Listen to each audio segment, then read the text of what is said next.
When I was 2 years old, when I was dedicated to the cause of Lucifer, I was at that point a seventh generation witch.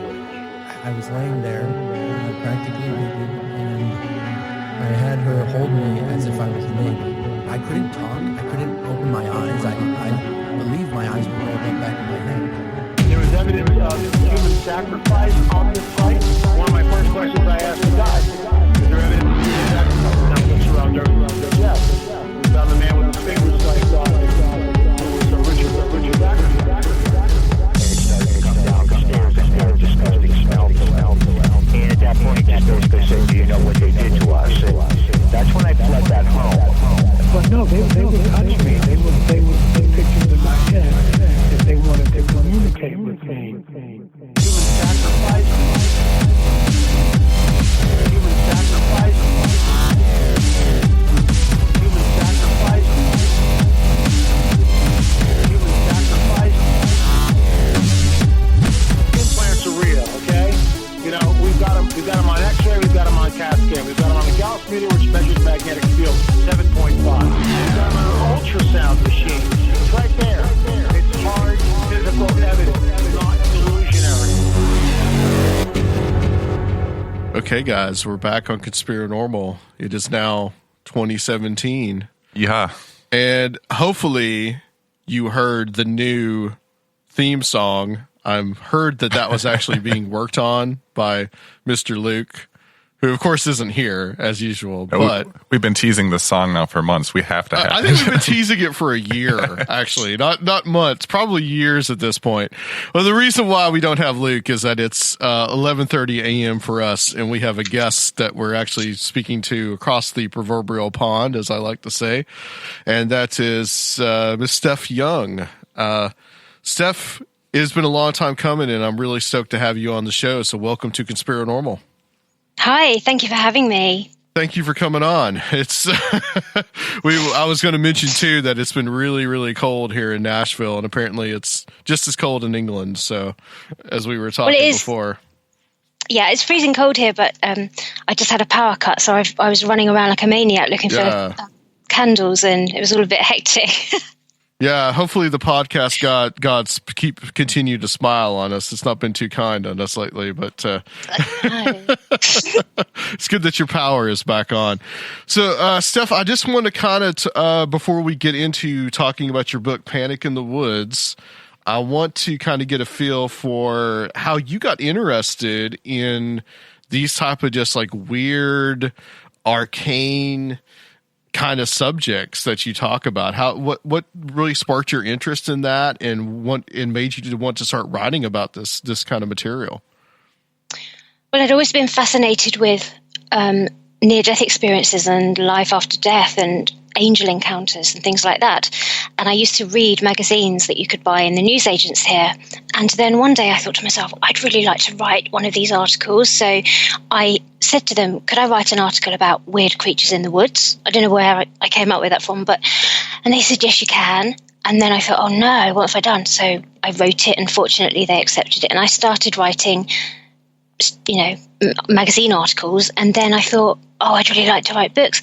So I started collecting everything. And actually I was writing about time travel for one of the first books. And that kind of led me into the woods because I came across places like Bisegi Mountain and Romania and all these weird places all over the world that were forested, but they had strange experiences of people going into vortexes or dimensions or disappearing and not being able to be seen by the searchers. And it went from there, and it seemed to be that paranormal things were happening in the woods. Obviously, we've got the cryptids, you've got strange lights in the sky, and it just, and then I started finding really weird stories as well, quite bizarre ones that I think we'll probably talk about tonight. And well, for me, the fascination is that there's never an obvious answer. So that thirst for looking for the answer is what drives me, to research. It's just an addiction because it's so puzzling and so baffling that it just gets your brain working all the time.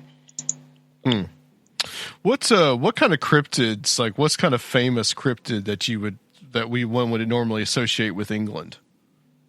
Well, I don't really think there are, but then there are people that study Bigfoot over here or wild men. I haven't really looked into that side of things.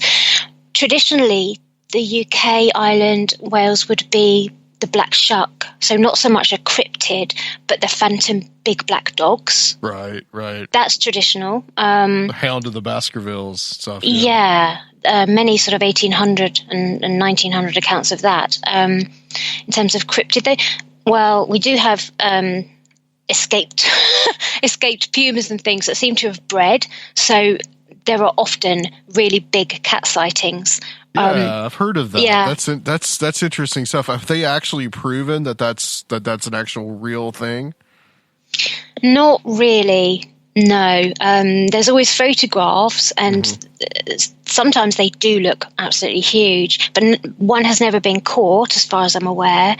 But the idea is, I think, that they were exotic pets at one point. There was a case in Scotland, and I was looking into it. It's called Arthur's Seat, which is a craggy kind of rock place outside of Edinburgh, and a woman had gone missing there. And the police had the helicopter up with the infrared looking for her, and the policeman who was in the helicopter said, "Oh my God, there's a huge puma stalking one of the policemen who were looking for her," but no idea where it came from. So we have those. There's, the odd sort of wolfman type encounter. We've had huge ape-like creatures over the years, but not really. And I suppose bearing in mind that our national parks are vastly, vastly smaller than you would have in America. Right. So, and there's a place in Cannock Chase up in the north of England that's supposed to have black-eyed kids in it. There's Pigman's been seen there, but the problem is that the Pigman, apparently, it's kind of, maybe that's like a Goatman rival or something, but it's so hard with these, because I don't know. I haven't really looked into those ones, really. Well, it's interesting to me, just as an aside, that you could almost, as far as like North America, you could explain Bigfoot because you have the vastness of the North American continent, you have the vastness of the Pacific Northwest, where there's plenty of places to hide, and then plus we can also say, hey, they came over the Bering Land Bridge and all this kind of thing. But Great Britain would be a completely different case because you have a smaller area, a highly populated island, and there's not a lot of places to hide. So it's almost just like there might be even more of a supernatural element to some of these encounters in Britain as opposed to the United States. Not that there's not a ton of weirdness here, but I've always found that very interesting. Yeah, they tend to be. There's a place in Ireland, which was where the Hellfire Club they built. This was a club for sort of aristocrats, and they built a base, a sort of clubhouse on the top of a hill not far from Dublin, and they built over an ancient an ancient mound, and there's always sightings there of this huge black dog, and there were sightings of a devil there that was playing poker with them, and so there's a lot of paranormal stuff. Yeah, absolutely. Yeah, the Benjamin Franklin was actually a member of the Hellfire Club. Oh, was he? Yeah. He used to hang out. What was the guy? John Dudley? Was that I can't remember the guy's name that was the head of the Hellfire Club, but Benjamin Franklin would hang out with him. I think when Franklin was in London, he would hang out with the Hellfire Club, and So originally, you had written under the title Stephen Young, and I think everybody asked you this, but why did you pick a pen name to write under the first time? Well, two reasons really, because I was writing a book on time travelers, and it was quite getting into science, and I have a brain that's not really suited to science, so I thought, it's going to be better if it sounds like it's a man. And also, I never actually expected to be asked to go on to radio shows, and I know that I was on Coast to Coast about 2 years ago, I think, and I thought it was a practical joke when I got the email, but then I thought, hold on, nobody knows, because I never told anybody I was writing. So I thought, nobody knows I'm writing. How could this be? So that's the reason and actually I do get a lot of stick that I started writing as a man, but, pen names and literature go together, actually. Not so much non-fiction, but it's tradition in English literature, to do it. So I just thought, well, that's fine. But, sure. Of course I had to say, I'm not a man. Yeah, it would have been obvious after a while, right? I can't do a man's voice for 2 hours. How can I do that? Get one of those voice disguiser things. So, a friend of mine suggested that. Not going to work. But now you just write under Steph Young, so.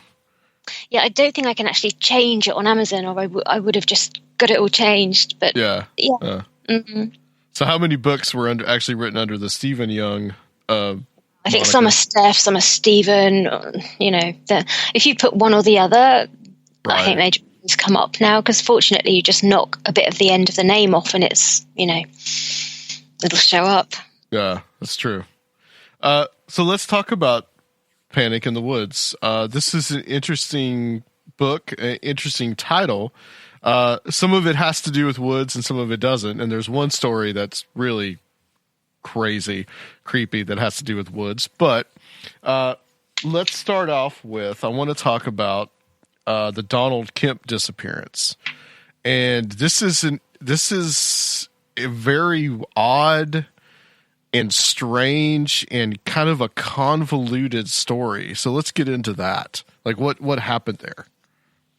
Yeah, it's a very strange story. Well, it started when an advertising executive who lived in New York, he'd had a car accident and he was slightly injured from it, and it took some time recovering. But as well as working in the advertising agency, he also was an avid Abraham Lincoln researcher, and he belonged to a private group, and they were particularly looking into his assassination.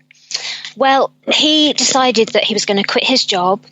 This was back in 1984, and he was going to take off somewhere quiet, and the belief is that he was going to write his book about what he'd found out.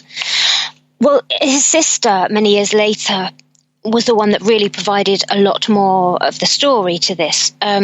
So she said, it was actually all my fault that we ever went to this house in Maryland. So she's talking about something that happened before he disappeared.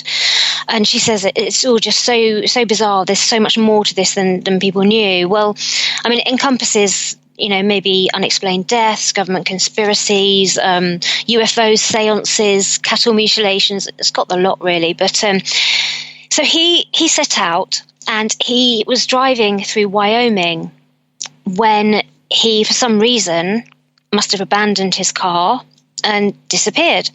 The car was found later with the headlights on, the engine still running, and his clothes trailing out of the car. Well, a police search was started immediately, and they saw that his tracks led a few yards, I think, really off into the prairie, but didn't really seem to go anywhere after that. But when they expanded the search, somehow or other they found 6 miles away in a barn one of his socks, and this was placed beside a pile of wood, almost as though somebody was going to build a fire. It wasn't snowing at the time. It did actually start to snow about, I think, 24 hours after he disappeared. So they looked for him, and there was no sign of him. And really, the police kind of had the assumption that he'd left the car, he'd walked off, and he wanted to die. But still, where was his body? Well, they couldn't find him at all. And then, as I say, blizzard conditions then started afterwards. And the police kind of assumed, well, he's been buried somewhere in the snow. But 5 months later, 2 separate people came forward to say that they'd seen him in Casper, Wyoming. And then a close friend of his, a female artist who lives in New York, came forward to say that she had been out of town, but on her answer phone message, She was sure that he'd left her 2 messages.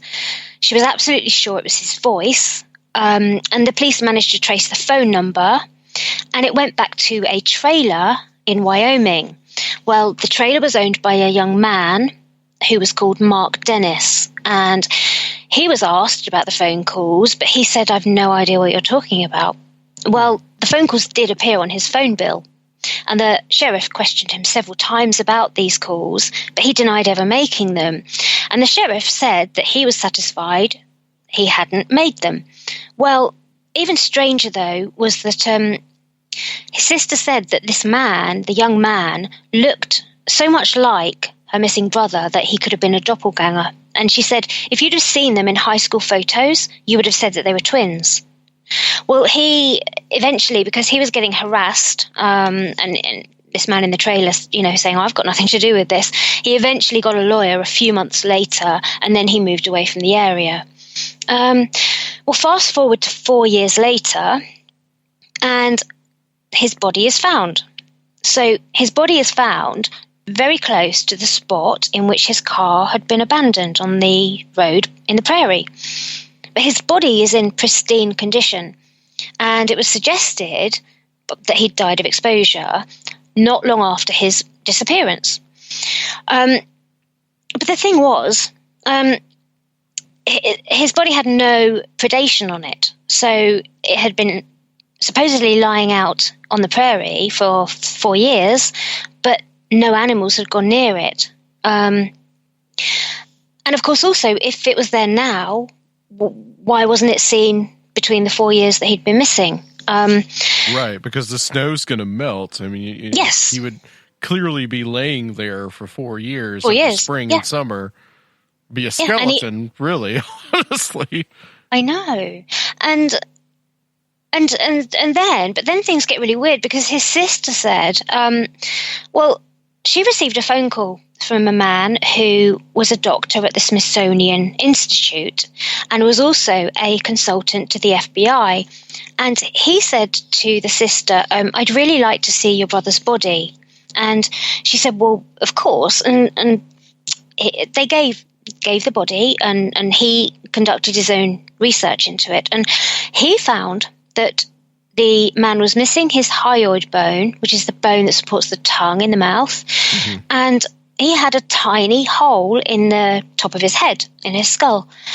And he said, "I can't tell you anything that would make that hole. There's no tool man-made that I know of that could make that hole." But also, his sister was contacted around the time that her brother disappeared by a researcher who was another doctor, and he was there with a group of UFO investigators who were camping out very close to where Don had gone missing. And he had phoned her at this time 4 years ago and said, "I think I know what's happened to your brother." He said, "We're here, we're looking into cattle mutilations. We think that they took your brother." Well, his sister said, "Well, at the time, I just dismissed it as crazy, because this was way before we had any TV shows, really, no Sci-Fi Channel, no National Geographic about UFOs or anything like that." So she thought, well, he's clearly insane. But then, of course, when the doctor at the Smithsonian Institute said about this hole in his head, she thought, well, is there something to this or what? And she was still skeptical. But the story goes on and on, really, because added to this was the fact that when the man's car was asked to be returned by Don's mother, she sent one of his friends to go and pick up the car. And as he was driving back on the way back, bearing in mind that it had all of his research papers and all his possessions in the car, he stopped off at a motel. And overnight, when he went back out the next morning, most of the research notes had been taken. The car was broken into and they were taken. Well, when the car got back to his mother's house, their family decided that they would donate the rest of the research papers to, I believe it was first of all, it was a researcher who lived in Virginia, and he took possession of the papers, but then his house burnt down and he was killed in the fire. along with the research papers. And then they had some more audio tapes, I think it was, and they decided to donate those to a Civil War store. Well, again, the man who owned the store had an accident. He died. The audio tapes disappeared. And so you think, well, this is strange. But then his sister, again, adds even more. And she said, when she was talking about, right at the beginning, saying, we should never have gone to that house. Well, before he disappeared, they'd both gone to the museum in Maryland. And when they walked in the museum, this is, to Abraham Lincoln, when they walked in, the receptionist said to them, "Oh, are you the writer who's going to write a book on the assassination?" And he said, "Yes." And she said, "Well, I've been given this card to give to you." And the card was the phone number of a psychic who lived very close by. So Don was really curious, and he phoned her up, and she said, "You must come and have a seance." So they went along. And during the seance, Don had taken a camera and his audio recording equipment, and they were filming it. And the psychic was able to give details about his life as a young child and pet names and things that they wouldn't really have known.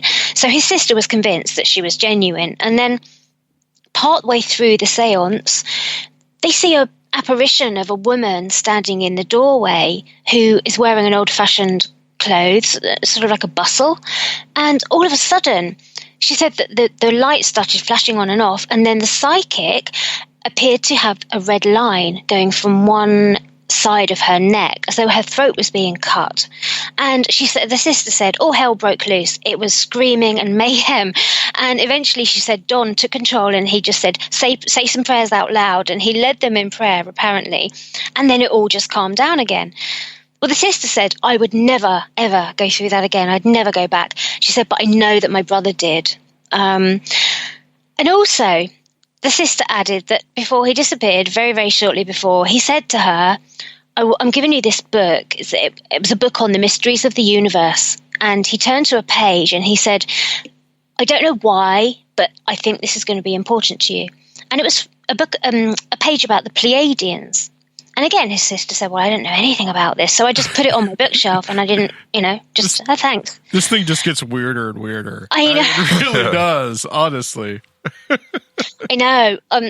I think that's all of the twists and turns. But I mean, what do you make of that, really? Well, okay. Let's just focus on the assassination part of it. Now, it almost seems like somebody doesn't want them to know something.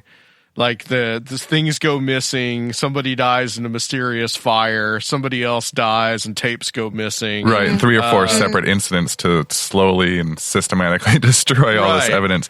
And I want to say I love how in the book, whenever like a question popped into my head, it seems like 2 paragraphs later you addressed it. And for this one, for me, it was like, why Abraham Lincoln? Who could possibly care about something that happened so long ago? Or how could it be relevant to anyone today or incriminating to anyone today? Or, And you brought that up and addressed that as well. Well, I don't know. I mean, this was the 1980s. Is 120 years after the assassination. Right. Who could possibly have anything to lose? Everybody should be dead by that point, you know? I know. I've just thought of something, actually. I thought maybe somebody in the private group that they were all researching together, maybe they were so obsessed with it, like in an Agatha Christie or Sherlock Holmes style, maybe one of them killed him because he'd found the answer and he wanted to reveal the answer and he was jealous because the other person had found the answer. Maybe it's possible. something like that. That's possible. I could see that much more so. What were you going to say, Rob? No, I was just going to say, that makes a lot of sense. Somebody who would, want to take credit for it or, something along those lines. But that or some organization that's been around for a long time that possibly could have involved and, not wanting to tarnish their reputation. I'm not sure who or what that could be. But. Yes. So almost like they were coming up with these. It's the Pleiadians, it's the cattle music, all of that stuff to sort of throw people off the track, making it look like it. I mean, yeah. Also, it seems like there's almost like this idea of a curse involved too, right? Because of the mysterious fire, he gives it to somebody else, that person dies, as I mentioned before. That there's an element there of that. And then there's just very supernatural elements like the mysterious phone calls, the guy socks. that looks like a younger version of himself. I know, who was the boy in the trailer? Who was his doppelganger? Right. Yeah. I mean, is there a possibility that could have actually have been him hiding out there? No, because actually his mom, in the end, I think the boy moved away because of his mom was insistent that he had something to do with her son's death, and she wouldn't stop. So it couldn't have been him, as far as I can make out. No. And then nobody knows what happened to the boy after that, and I don't know. And it has that like kind of ghost phone call element there to it too. And then you don't even know what to make of the hole in the head. What that even means. I know, and the sock in the barn, and how did that get there if he didn't walk there? And and again, what if his body was brought back? Where had it been for 4 years? Very weird, very weird. There's another case in the book that's actually kind of similar, and this involves two people, and this is the Arnold, we'll make sure, I don't know if I'm pronouncing this right, Archambault case, and this happened on an Indian reservation, and there's some similar elements to the other case. Yes, let me see. This was in 1993 when 2 bodies were found in a ditch. Where was this? On the Yankton Sioux Indian Reservation in Lake Andes near South Dakota. Okay. So December 1992, actually. Yeah. So March 93 they were found, but it happened in December 92. So on that night, these young teenagers, 3 of them were in a car, and they were driving towards a remote intersection on the outskirts of this reservation. And the road was a bit icy, and the driver of the car saw that the road was clear, crossed over without stopping at the intersection, and moments later, they believe the car skidded and crashed into the ditch. Now, the ditch was frozen at that point. So the driver was Arnold Archambault, and his girlfriend Ruby was with him, as well as her cousin, Tracy. Well, Tracy later said, well, we had all been drinking a bit, and she didn't really understand what had happened, but all she could say was that when she opened her eyes after they'd crashed, her cousin and the boyfriend weren't there in the car anymore. And then later she also said that her cousin had managed to open the door and climb out, but as Tracy, went to climb out after her, the door slammed and she was trapped inside. So somehow the boyfriend and the girlfriend got out of the car and left the cousin in the car. By the time she got out, she couldn't see them around. So, and daylight was coming by this point, and the police came along.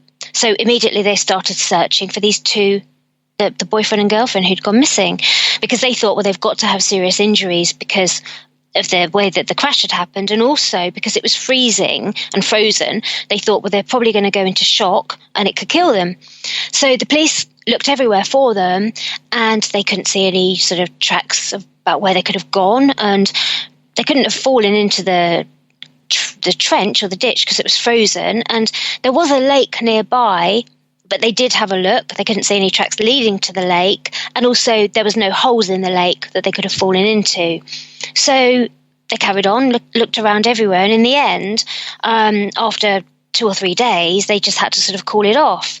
The parents didn't hear from them, so nobody had seen them, and they couldn't be found. Well, then spring came, and a driver who was passing the scene of where it had happened 3 months earlier saw a dead body lying in a ditch, and it was the missing girl, Ruby. And when the police arrived, they looked at her, and she could be identified from her tattoo, because they couldn't instantly tell it was her, because her body was too decomposed to identify her from her face. She was missing both of her shoes and her glasses, but she did seem to be wearing the clothes that she disappeared in.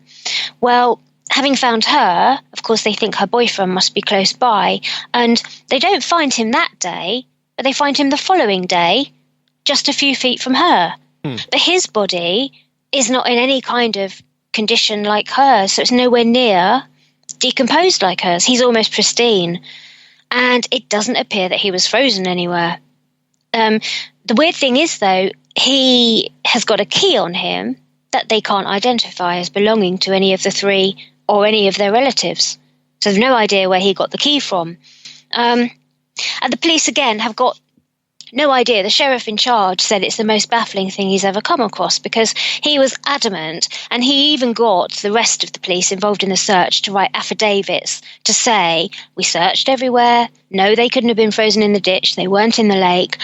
And then another twist came, because a person came forward who was polygraphed, and he said, but I saw the missing boy on New Year's Eve. He was with 3 other people. So you think, well, okay, sometimes when people go missing, if you knew them or if you see a photo of them, maybe you are looking for that person. You know, so maybe you think you see them and you're mistaken. But he believed, the witness believed, regardless, that he had seen this boy. So I don't know about that. But of course, the weird thing is how were they at different stages of decomposition? Where had they been in all of that time? And had the girl died? Had they been taken away? Had the girl died or been killed, but the boy kept alive? Again, it's a really strange case. Yeah, and then the third person in the case walked away from the car and didn't see them. I wonder if she may have been covering for him, or what could have happened there. Remember that her testimony wasn't 100% correct. That's the only thing that could possibly explain it. Yeah. So did somebody come along and take them away, and the third girl knew? Yeah, it's possible. But they didn't seem to be able to determine that they had any wounds, so I'm not sure how they died or how they were killed either. Right. So, yeah, but yes, maybe the third girl had a lot more, perhaps knew more than she was probably letting on. It almost seems like in this one, it almost seems like there could have been something criminal going on there, or maybe some kind of involvement with this kid with some kind of criminal element. Yeah, I don't know why either, but I feel, well, I suppose actually because we don't have the hole in the head and the cattle mutilations and the seances, but I do feel that, I feel as though I see this really sinister figure that took them and kept them somewhere for his own reason. I presume, I don't know, I feel like that's more likely. Yeah. And then possibility that whoever this person he was with on New Year's Eve may have been that person possibly, or who knows? Yeah. Really. Who were the men? Yeah. Because he was seen with 3 men. Yeah. It's always baffling in these cases, especially when they go and they search for them and then find them 3 months later somewhere that they were there the whole time. I mean, that's baffling in and of itself. I kind of guess it's baffling why if a person or a group took him or took them, why do you return them to exactly the same place? Is it some kind of ritual that you enjoy doing? Because that's weird, isn't it? That you place them back there, but maybe that's part of it. Right, or playing with the cops. Yeah. Maybe. One other thing that you talk about in the book is Rendlesham Forest, and we had on back, it's been about a year and a half now. The first time we had Peter Robbins on the show, we talked about his book Left at East Gate. And, that's the big, for Great Britain, that's the huge case over there. It's kind of like you guys, Roswell is the Rendlesham Forest incident. But Rendlesham Forest in and of itself has so many weird things happening that just don't even have anything to do with UFOs. And you kind of document some of this in the book. So what are some of those weird occurrences that happen in the Rendlesham Forest area? Well, you see, I'm quite a newcomer to this arena, so I have to say I didn't know anything really about Rendlesham at all, other than hearing, years ago on Coast to Coast about the experience there and Colonel Holt and etc. So I always felt that I wouldn't even look into it actually, and it was only because somebody called Chris contacted me, and he started sending me some photographs that he'd been taking in the forest. And can you hear me? Yeah, I can hear you. Mm-hmm. Oh, I'm so sorry. I thought my sound had gone. So Chris started contacting me, and sadly, he's now passed. So it's a very sad story, really, because Chris Nash used to go there a lot during the week, spend many, many nights there, all night. And he'd contacted me because he took a picture, and it looks really quite scary. It's set in the forest, and you can see these bright yellow eyes. And to me, it looks like it's got these little horns. I know that sounds, silly, but it looks like a really scary picture. And he's not the only one that's taken pictures. He's been going there, as well as a lady called Brenda Butler, who I didn't know, but Chris introduced me to her work, and she'd given lectures. She'd written a book about her experiences in Rendlesham. So she captures orbs, ectoplasm type things, and again, there's lots of photos. Well, Chris had sent this picture of what looks like, I don't know, you could say it looks like a demon, it looks like some kind of strange entity, and he'd said, I'm a bit disturbed by it, really, because I was coming up to the gate in Rendlesham, and I could hear this voice calling my name in my ear really loud. And he said after that, it felt like this presence was bearing down on me. And he said it felt like death itself. Well, he took the photo to a medium before he contacted me. And the medium said, I don't want it in the house, so leave it outside. And she did say to him, you're playing with fire. If you continue to go back to the forest, you're playing with fire. And he said this to me, and he said, well, I don't quite know what to do. Should I, see an exorcist or what? And I said, well, I don't know. I would go to a spiritualist church. But at the same time, he also loved being in the forest. So he was scared, but he wasn't. It was an attraction for him. But it did seem to have followed him home, because he said he sent me a picture where he had it looked like six marks on his leg, so 6 finger marks. Which, of course, you can be skeptical and say, well, you could do that yourself. Of course, you could. And he said that he could hear growls in his house. So, all of that gives me the impression that it's something demonic, but I don't know. And I spoke to a lady who runs a radio show, and she lives not far from there. And she said, you're presuming it's a demon. Don't make presumptions just because, it looks like it, that it is. Mm-hmm. And the thing is, Brenda Butler herself, she had been living on a farm about 20 minutes away from Rendlesham Forest, and had had an experience prior to the famous incident. And she's had very strange experiences, which seem to be ET-like creatures in the forest, not demons.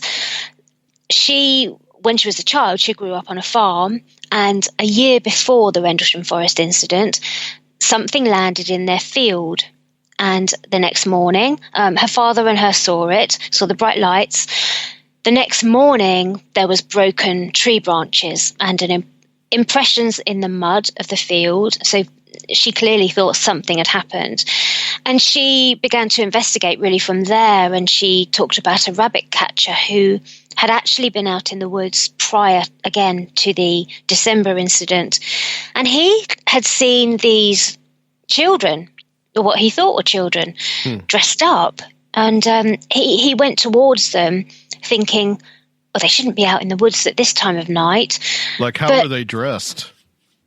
Well, he seemed to think they were in party clothes. I'm sure it was party clothes, like in some kind of outfits. So weird. I know. Yeah. But the thing is, he called the security base. Yeah. And by the time the security base came out to him, they disappeared. And he was taken back to the base. He was arrested and taken back to it, and they were questioning him. And after that, he refused to talk about it, And so there were accounts of things going on before the Rendlesham incident. So, of course, that was all new to me. Well, Brenda herself, again, like Chris, has been addicted to going to the forest, and she described how she was there with an American friend once, and they were just walking along with her dog. The next thing they knew, they found themselves in a completely different area. They didn't recognize where they were. It was as though the forest had opened up and they were walking in fields. So it was nowhere that she'd seen before. And the sky was different. And they had to walk and walk and walk. Eventually they did get back to where they'd parked the car, and they decided to get in the car and try and drive around the other side of the forest to find out where they'd been. And they couldn't make any sense of it at all. And Brenda says that she has seen greys in the forest. She said, I know that some people say, yeah, we've been dragged down into the bases underground. And she said, no, I don't believe that for a second. However, I have seen the greys working. They're doing some kind of digging. And she said, and they've walked alongside me as well. So, I didn't know any of this really until Chris contacted me. Have you been there, Steph? No. He kept inviting me. I was thinking, I don't want to go. How so far scary. is that from you? I think it's about 3 hours. Okay. It's just so sad though, because Chris, he had a car accident as he was leaving the forest. That was just recently, wasn't it? Yeah. And I was so shocked because he sent a message probably a couple of days before that saying, I'm on my way, you should be here, it's going to be really great. He was fascinated with it. But, it was scary at the same time. Really, really strange. Yeah. I mean, it's a strange place. And that's the part that, even, Peter brings that out in Left at Eastgate, later in the book that, that there is just strange stuff that has gone on there. It's not just what happened in 1980. It's ongoing and probably has been since ancient times. Really, honestly, it's just something weird about that particular area. I must read his book. Yeah, it's a great one. It's a really great one. It was huge in the UK, actually. It was a bestseller because of just the material about the Rendlesham Forest. Like I said, that's you guys Roswell, basically, really. But that's the one big case from the UK. Well, yeah, as I say, I was kind of oblivious to it, really, and I just thought, oh, this is something that went on years ago. I heard it on Coast to Coast. I had no idea that it was alive in there. Yeah. Like just the weirdness, like the kids in party clothes and the greys digging. What are they digging? What are they digging for? I don't know. And also weird. The way Brenda says, they walk along beside me. I'm thinking, oh my God, I wouldn't be there. Yeah. I'd never go back.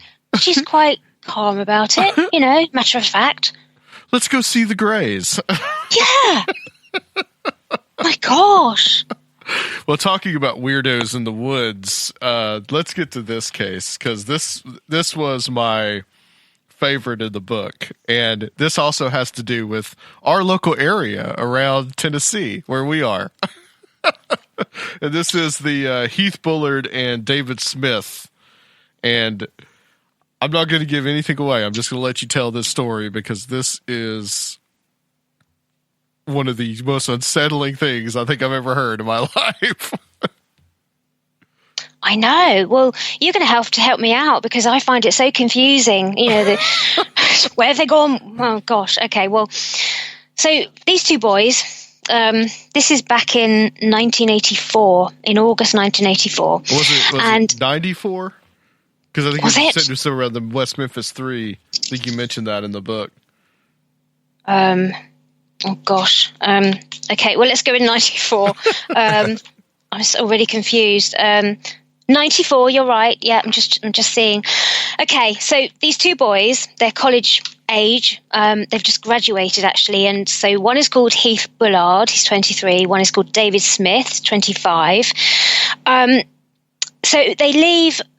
They leave to set off on a road trip. They're going from Pennsylvania through Texas. And they're going to end up in Arizona, where David would fly home. He's a painter. And Heath would start a student teaching job at a school. So they were looking forward to this road trip, but it descended into a nightmare. So they were driving in their car, and they reach Arkansas when they believe that a convoy of vehicles are behind them, following them. And they say that it's cars, it's tractors, it's trailers. And they carry on driving, and they're trying to cross borders. But as they get to state lines, they say that this group of up to 30 vehicles are pushing them back into the same state. At a couple of points along this journey, they stop and they speak to cops, and they say, we're being followed by this group of vehicles. So the first time they do it, and the cop says, can you point them out to me? So they point, and the cop says, they've got local plates, so they're local people, and just laughs. So they get back in the car, and they do it another time, and nobody takes any notice of them. Well, I'm trying to think which border it is they get to. They get to one border, and they're just about to cross. They've driven 250 miles non-stop at this point, and I believe it's the Texas border. And they say that they get right to the edge of the state line, and they get boxed in by this 30-long line of vehicles. So they're forced to go back again, and this time, I think they get to the Tennessee border. By now, it's getting dark. They're close to running out of gas, but they carry on driving. Now, at this point, they say that two cars that looked like cop cars, they say, chase them into a field and force them off the road. So they go into a field, and their vehicle gets stuck. Well, they've got all these cars behind them, so they get out of the car and run for their lives because they say they're being chased now on foot. So they end up going into a creaky, swampy, woody area. Well, Heath can't swim, but David decides the only way he can escape is by diving into the creek. Well, Heath can hear them all coming, and he takes his boots off because he says they're going to make too much noise. Well, he runs, and eventually he hides in the swamp for the whole night. And he's terrified that they're going to find him because he says the pursuers are using bird calls to communicate with each other. So all night he can hear them getting closer, not quite finding him, and he's terrified. Well, by now the other boy is in the water, and at one point he's swimming downriver, and a man who's fishing in a boat sees him because he's clinging to a log, and he says, "Can I help you?" And the boy says no, because he's frightened that they're one of this group of people as well. Uh-huh. So eventually he gets out of the water, and he makes his way, after walking miles, to a farm where he finds a woman who gives him food, offers him a shower. She even goes as far as saying, "I'll drive you to the airport." So he's obviously said, "I need to get out of here." So he takes off, gets a plane, goes back home. In the meanwhile, what's happened to David? Well, David says that his pursuers shot pellets at him. He ended up being captured, and he was taken by them to this tiny church in the middle of nowhere. Now, this church was later corroborated by the local sheriff as existing, and he says he was held captive by them whilst they slaughtered pigs and sheep. Men and women and children were part of the group. He said he sees decomposing human heads in the trees, and they rub the animal blood all over him. But somehow he manages to break free and escape. And again, he goes for miles. He ends up at a farmhouse, but it's empty. He breaks in. He calls his girlfriend. She phones the police. In the meantime, he has something to eat and drink. And then he goes into the garage, and he's picked up a knife by this point to wait for the police to come. Well, unfortunately, the farmhouse is owned by the sheriff, who arrives in an unmarked police car, but the boy has actually lost his contact lenses by now and hasn't got his glasses. So he approaches the cop holding a knife out, and of course the cop arrests him, takes him to the police station and then to hospital. So the police don't believe a word that he's telling them. The hospital deny that he even got there. And fast forward 1 year later, he's now in a mental institution, clutching a Bible and telling his mum that he can't go back there. He can't go back whatever happens, because the police in that jurisdiction have decided to prosecute him for assaulting the police officer, or attempting to, with a deadly weapon, and stealing from the farmhouse. And the boy says, I can't go back, I will have a nervous breakdown. And his mother says, well, I do believe something happened, because he wasn't a religious person. Now he won't stop reading the Bible. It gives him some kind of comfort. I know something happened to him, but he won't tell me what it was. The two boys, because one of them flew home and left the other one basically in the swamp. Yeah. That was... Yeah. But they didn't have a chance to confer. So the local newspaper followed this story when it got to the stage a year later that it was going to go to they were going to prosecute the boy. They reported on it for days and days. So the two boys didn't have a chance to corroborate the story. Neither of them had any drugs or alcohol in their system.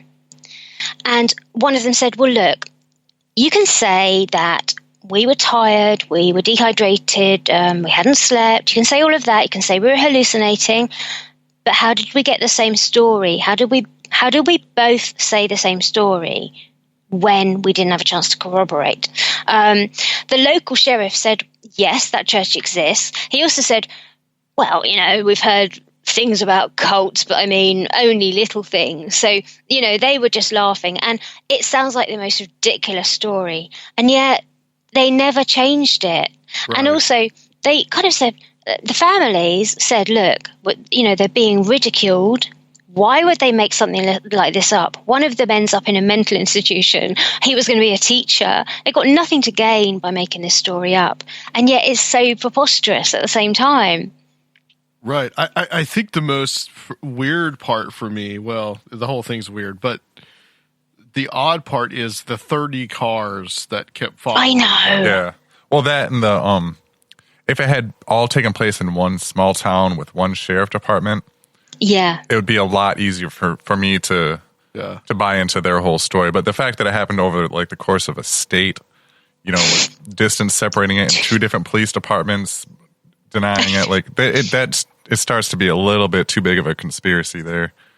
It's so much easier to believe that they just took a little too much of the wrong kind of drugs. And yeah, but they were tested. They were tested for drugs. Yeah, but there's hallucinogenics you can't be tested for, though. Oh, okay. Because that really honestly sounds like it sounds like some really heightened paranoia. Exactly. But then again, there's other weird elements too, like the hospital and the police. Somewhere in there, the story changed. Like the hospital denied it, but then they didn't deny it. But then, that's kind of weird too. And yeah. And the police didn't believe the story, and they actually did send him back. I think in '95 to I think it was Lauderdale County. I think, and they sent him back. And I guess that they gave him some kind of probation or slap on the wrist and sent him back to Pennsylvania. Yeah.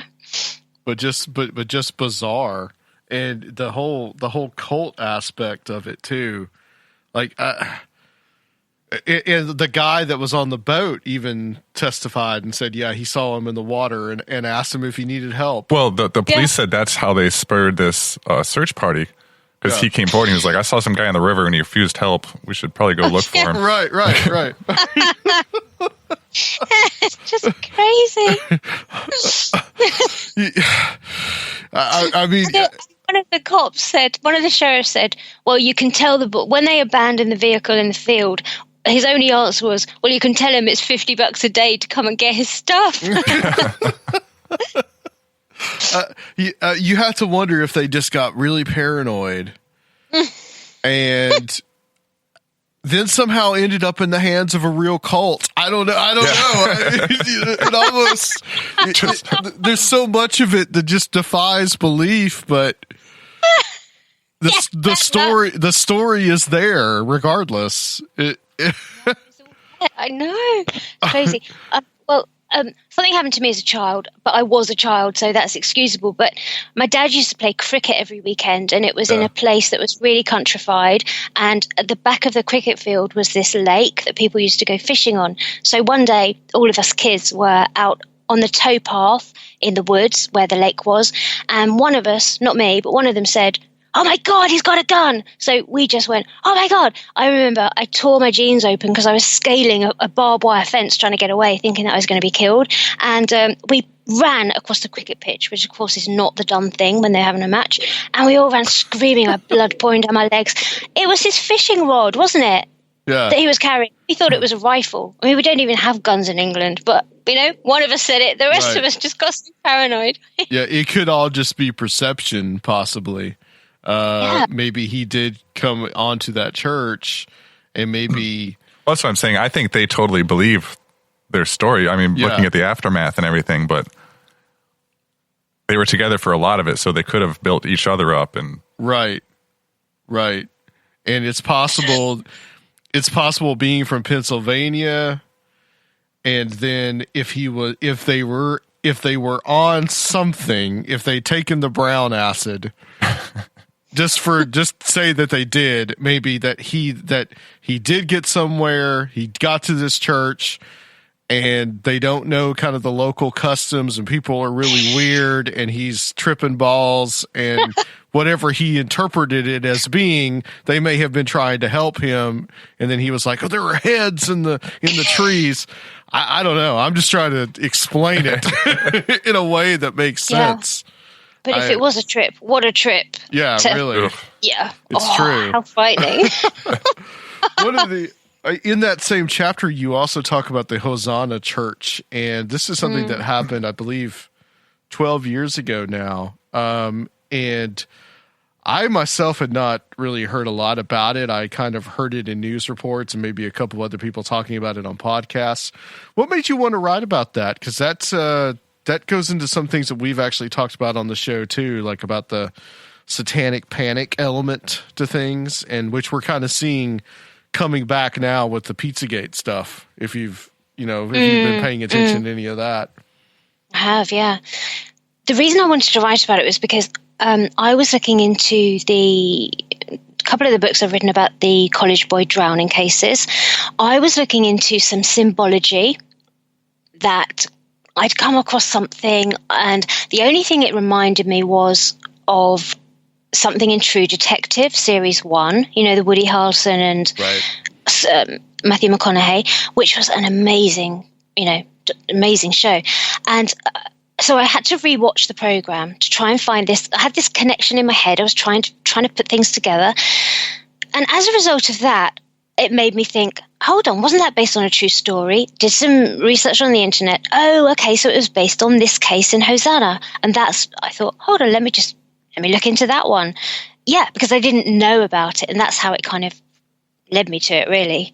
But it was a case that happened in 99, and it carried on for about 4 years, when all of a sudden a reverend of a really tiny church walked into the sheriff's office in Hosanna, I'm terrible, Ponchatoula. Yeah, that's district. That sounds right. Mm-hmm. Right, okay. And he walked into the sheriff's office and he said, I just need to tell you some things. And he sat down really calmly.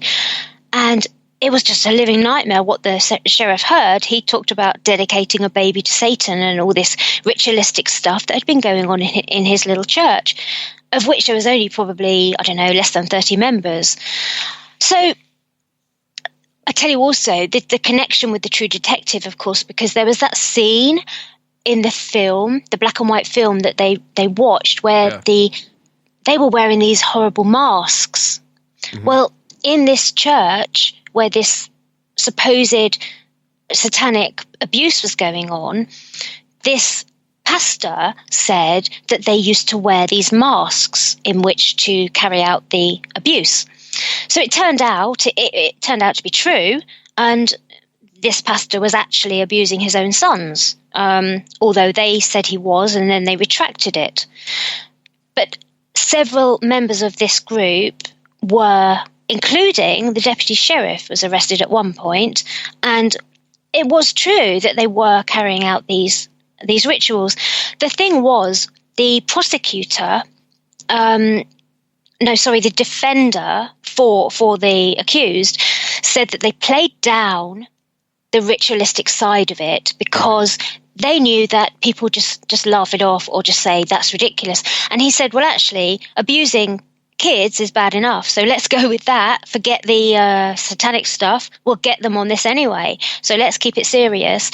The police found all sorts of things in a storage unit at the back of the church, because the neighbours said that they'd painted the windows out so you couldn't look in the church, and they had actively tried to sort of discourage people joining. And the pastor himself said that in his confession, he said, well, we used to put these masks on, and he said, I used to have hair. And the sheriff said, what do you mean hair? And it seemed to be that he had some kind of animal hair.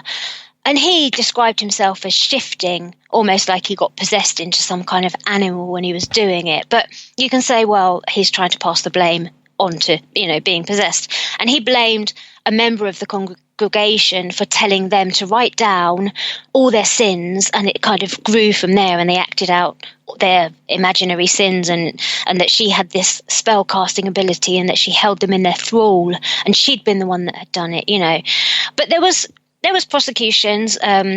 In fact, they were going for the death penalty at one point, and I think that they couldn't get that. So the pastor and several of the congregation are now in prison for it. But they used to dress up in masks to carry out this abuse. But it was played down at the trial because they thought, well, it's not going to be taken seriously, But that was why I put it in there, because I was kind of looking down the true detective route, and it just, you could actually think, oh, surely that couldn't happen, and oh, okay, maybe it could. Yeah, there was a lot of that case that True Detective drew on. I mean, even the setting of Louisiana itself, it's disturbing stuff. I mean, I think in my mind, where I kind of go to is, where do you come from being like a Christian church to worshiping Satan? I mean, where do you make that? Where do you make Change. That leap? I know, it's just ridiculous. It's just crazy. It's just crazy stuff.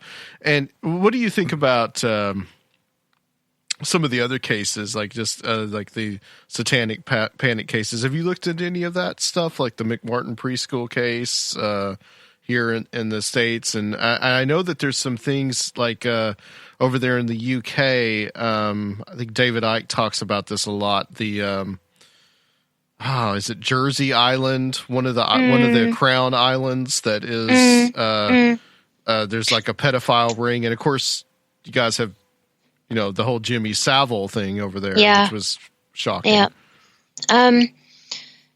The Jersey thing, is alleged to involve an ex-prime minister of ours. Yeah. Was it Heath? And parts of London, so they're kind of connected. And the idea that Jimmy Savile was on the boat, and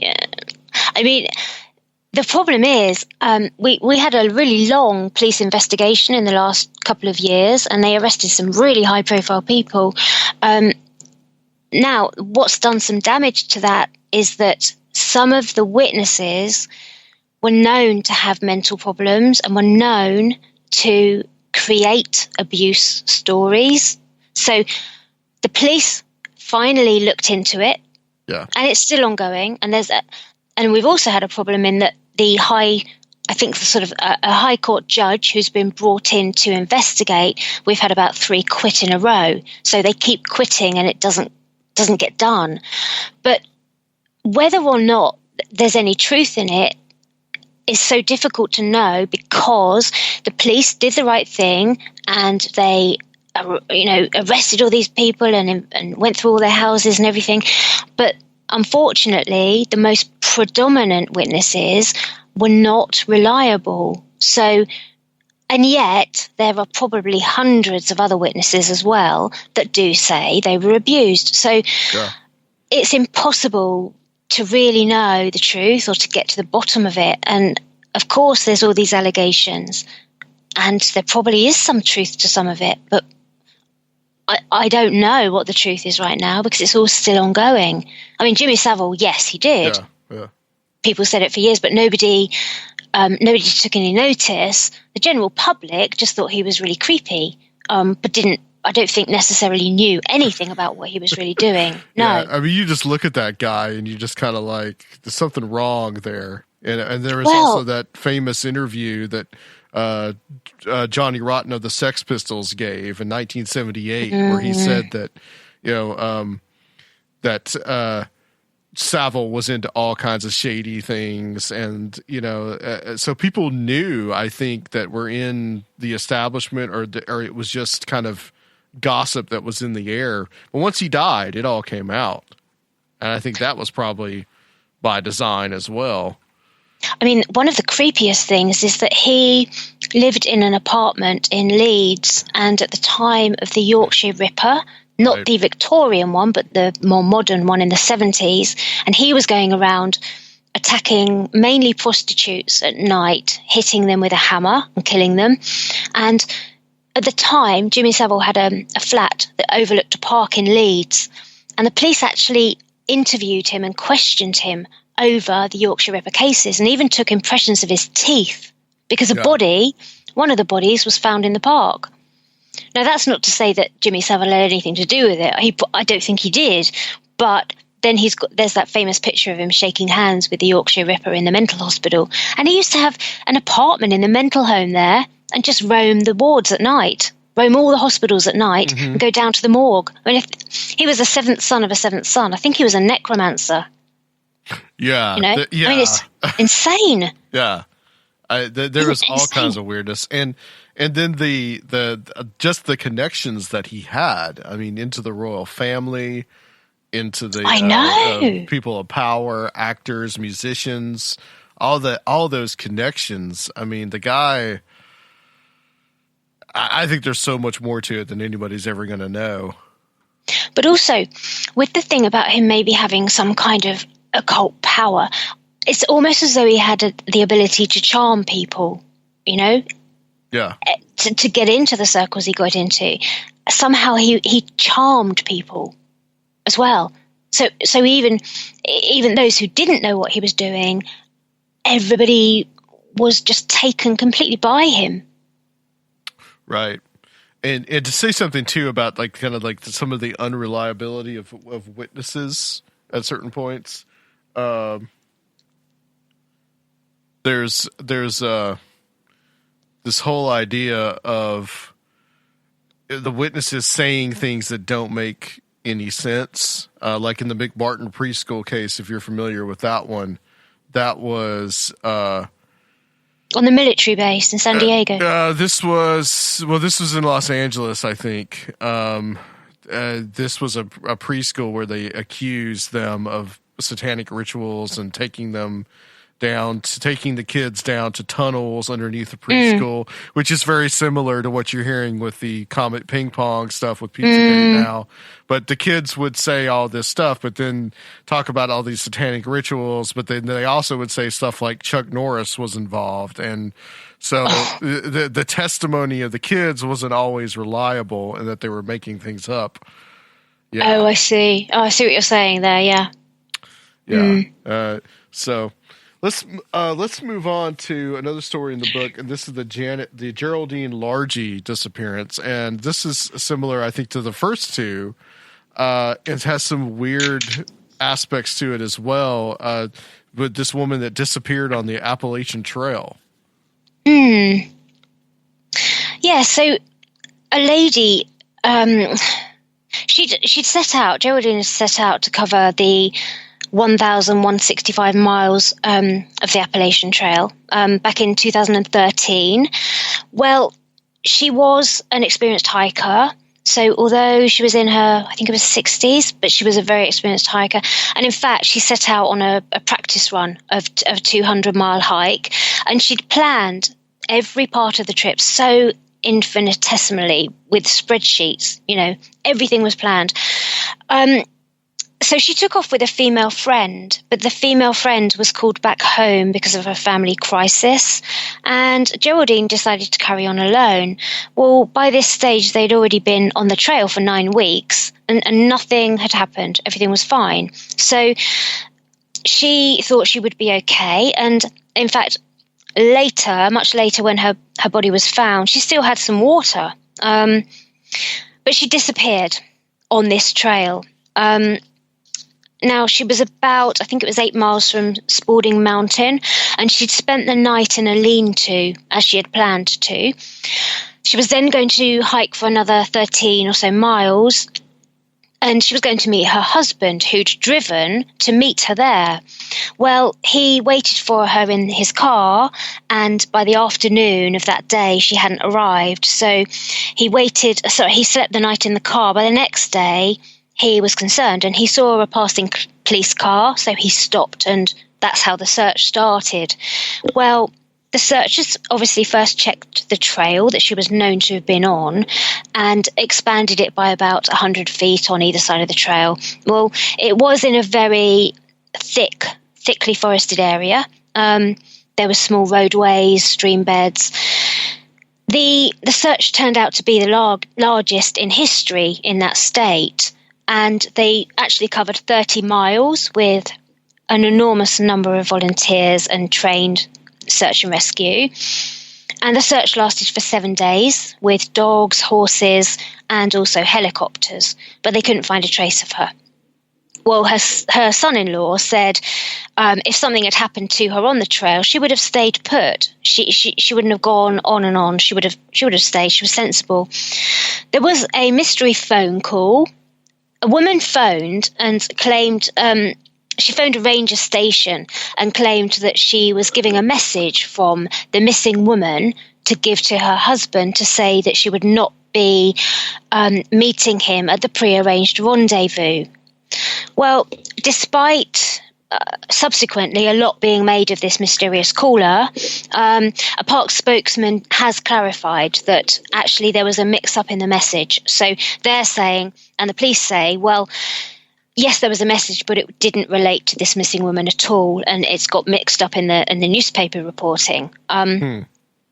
So her husband stayed there looking for her for 2 weeks, but there was absolutely no sign of her. Well, fast forward to 2 years later, and her body is found.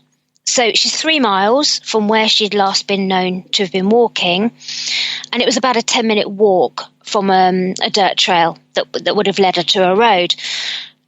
The rescuers were said to have given the reason as to why they didn't find her for it being in a very, very difficult area to get into. That's what what was told to the newspapers, which sounds reasonable, of course, but the thing was, well, how then did they discover her 3 years later? So it couldn't have been that difficult to get into. And in fact, when it got out into the newspapers, people who knew the area said, well, this area was really well signposted. It was like a super highway, and you'd meet the same hikers day after day if they were on the trail. There's a lot of people around, and it was presumed that she'd gone off the trail to go to the bathroom, and she wouldn't have wanted to do it on the trail, to have some privacy. But she wouldn't have gone for miles off the trail. That was, the presumption. And they said the reason that the dogs couldn't find her was because she was inside her tent. Yeah. I mean, I would have thought that wouldn't make any difference. Yeah, because dogs can, dogs can trace scents in car parks through, concrete barriers and things. So right. I don't know.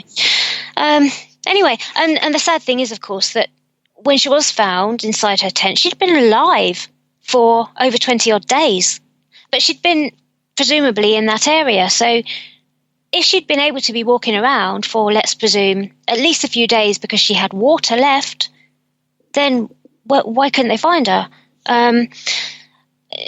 Well, some researchers added a little bit to the story in a way, which is possibly a bit too conspiratorial, really, but the area that she was found in was actually also part of Navy land, and it was used as a Navy survival skills training facility. And the use specifically was survival, evasion, resistance, and escape. So it's a program run by the Navy, but actually you can be a private contractor and go on the course. So you could be, a mercenary and go on the course. So a local researcher, I'll try and remember his name, had done the research and said, well, actually, she was found on this part of the land, and, is it coincidence that people were running around on that land, practicing being captured and tortured and held in this detention centre to try and resist interrogation and torture? And did this have something to do with it? That was a kind of theory. And he looked into whether that part of the land had been searched at all, because it was owned by the Navy, not the national parks. Well, spokesmen for this facility, one at first said, well, actually, no training was going on that week. And then another spokesman said, well, actually, lights were seen on the training facility, and helicopters had flown over and seen the lights on as well. So the presumption is that training was going on. But is it taking things a bit too far that, something mysteriously happened to her because she was on this Navy land where people were training in getting kidnapped and held and tortured and things? Because, of course, she didn't have presumably she didn't have any marks on her or anything. So I don't know if that's taking things a little too far. But, of course, the real mystery is still, well, if she was still found only 3,000 feet away, how come nobody could find her? And in fact, Animal Planet, I think it was, did a TV shoot and seemed to come across her body. So if they could reach her tent, how was it that inaccessible? So I don't really think the Navy survival rescue thing has necessarily really got anything to do with it. But the odd thing is, she had water left, and she wasn't found miles away. She was in that area. So I don't know. It's just a bit strange, isn't it? Yeah, it's very strange. And the phone call that they think that was just a coincidence. Well, the police and the Park Service both said no, that was nothing to do with her. Because at first, I know when she'd gone missing, a lot of focus was on, well, who is this woman and did it have anything to do with her husband? And, it was a message was given via a hotel manager to give to her husband. So something I think perhaps was lost in translation, or there's something more to it. I don't know. Weird. That whole thing just made no sense unless she just wanted to die. But it seems like she had kept these journals, and it doesn't seem like that was the case. No, it doesn't. No. It's very unexplainable. I want to talk about something in the time that we have left that's not in the book, but this is something I heard you talking about on another show, and this is interesting. This is about the painter Modigliani and some of this association and some of his pictures that show black-eyed people. And I have seen these. I have seen some of these, and that literally his paintings show some of them, most of them have the full black eyes, kind of like the black-eyed kids that we now hear about all the time. Well, I came across this one because I was trying to research the black-eyed kids and trying to come at it, I suppose, with something that, other than a sighting in the woods or in a street or something, I was just trying to find something, solid about it. And to be honest, I don't know how solid this is because it took me months and months to go into, and the diary exists, but I'm not sure what's in it. So it's a bit of a mystery. What happened was I found in the course of the research another researcher called Dante Sartori, who has this YouTube channel, and it's hardly been watched at all. And the videos that he's made are extremely beautiful. They're very artistic, and they go on for a very long time. So you have to watch for hours to get to what the story is. But he seems to say, and I've spoken to him, he says that he was a Special Forces soldier. He's Italian, but he's always been fascinated with Modigliani and this link to the black-eyed kids that I'd never heard of. And he was desperate to get his hands on the diary of the artist's mother. So Modigliani, one of his paintings sold in 2005. It was the second most expensive painting ever sold. So he was a massively famous artist, now. And as you say, the paintings, several of them have got jet black eyes. And so Dante had been trying to find out more about Modigliani and the reason for these black eyes. He knew that there was a diary written by his mother when Amadeo was a child. Well, his mother had supposedly written in this diary that she wanted to get the young boy away from the influence of her father, her own father, and the family, because she was writing that the grandfather and the uncle were becoming too attached to the young boy, who was about 2 years old, and he was being taken to their temple, but not their temple. So she says, he's being taken to a temple, but not our temple. Well, the grandfather who lived with them was probably a 33rd degree Mason, which in itself is not sinister, but there were suggestions that he had some links to the Illuminati.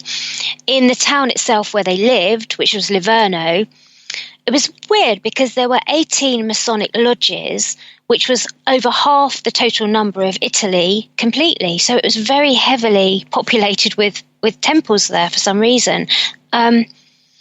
Well, so Eugene, the mother, wants to get him away because she also writes that she said she doesn't want him involved with these people with the soulless eyes. So perhaps you can say, okay, well, is she talking about the grandfather and these lodges and this sort of influence, or is there more to it? Well, you find out more to it because when they go away, they do a sort of tour of Italy, so her and her son. And she starts to write more in the diary, and she says that there's a UFO flap going on at the same time, and it's called the Lights of Berberiro. This is 1901.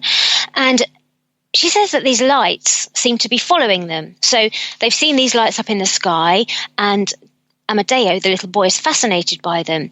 And she says that she's seen him outside at night, and he's talking to someone. When these lights appear, he's talking to them. And she said, I found him walking in the garden and I heard him laughing and talking. And then she says they've moved to Venice. And she said, I know now what I'm seeing. I have seen them and I'm not going mad. And I know that Amadeo talks to them at night. And another time she says, I've been sitting outside his room all night. Just before sunrise, I heard a voice saying, paint us, paint us. So, you know, the suggestion is that there's lights in the sky. Dante Sartori says there were abductions going on at that time. And then we've got the idea that these things with the black eyes are appearing to this little boy and saying, you know, paint us. Well, then she writes, we must return home now. She said, I know they're part of his life now, maybe even more than myself. And these deep black eyes, they're young. They're so young. They're his age. They're even younger. So she seems to be saying that there are these little children around him. Well, it's possible that that's what has led him to paint them, but that's also an allegation that can't be proven. So I thought, well, let's have a look at his life and who he was, because it does seem that his grandfather was quite well taught in they were Sephardic Jews, and they were quite heavily taught in the Talmud. And the grandfather's father actually had a school where he would teach this. And when I looked into that, I mean, again, being a novice in all of this, I found that actually there is quite a bit of magic in these practices. And although it was forbidden to be practiced, it was actually learnt by a lot of people, such as judges, because they said that when they came across people who did practice this magic, they would have to be as well versed in it as they were to know what they were dealing with it. And I read some more sort of texts on it, which sort of say, well, they did use magic, and scholars could even turn people to dust, you know, because they were so prolific and so learned in it. And so you think, well, okay, maybe there's something that was going on in terms of magic. And several of the people in his family did seem to have mystical interests. And he himself was a boy. At one point, he was 12 years old, and he wrote down, he said, he'd put two skulls on a bookcase, and he'd written and described that the woman's skull was a symbol of love and its destructive power, and the man's skull was a patriarch, but it was a male succubus. And he said that's what they often are, presumably meaning a demon. And I thought, well, that's quite a deep thing for a 12-year-old to say, because I don't know, normally you'd say that sort of thing. Well, as he got older, he used to say how he had these sort of great surges of power within him, and they would sort of take over him. Well, that could also be an artistic expression, Sure. But if you look more about who he was surrounded by in his older life, he was quite involved with an occultist and an astrologer, and he painted this occultist quite often. Well, I looked at other researchers' comments about him and what they'd found out, and they sort of said, well, in some of his art, he was leaving Illuminati symbols and motifs. He didn't do that in the majority of his art, I don't think, but in some of the sketches, it suggested that he'd been looking at, there's something called the 3 Talmudic aspects, and he had written and put a symbol on one of the drawings called tetraprofil that seemed to be displaying this code about the body-soul connection, or is it the 3 stages of Freemasonry, or is it the Talmud that he's talking about? He had a patron called Paul Alexandre, who was a physician, and he had written letters about Modigliani, talking about how he seemed to be leaving codes, and although nobody could really understand it, it did, to him, show that he had an interest in the esoteric and in working in metaphysics. And so several researchers also came up with the idea that maybe he was delving. One used to say he'd go and embrace his statues at night, and there was talk that his grandfather used to be an adept in magic and spells. And one thing that I also thought was really strange was that he was known for being able to recite the Dante's Divine Comedy, which can't be easy to recite by heart. But he would stand up and just recite great verses of it.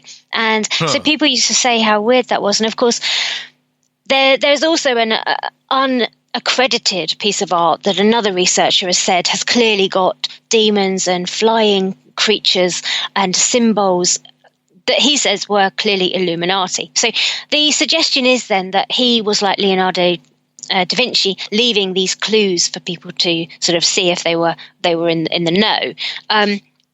But it's a complete mystery, because he did have a very mystical life. He died at a young age, and 35.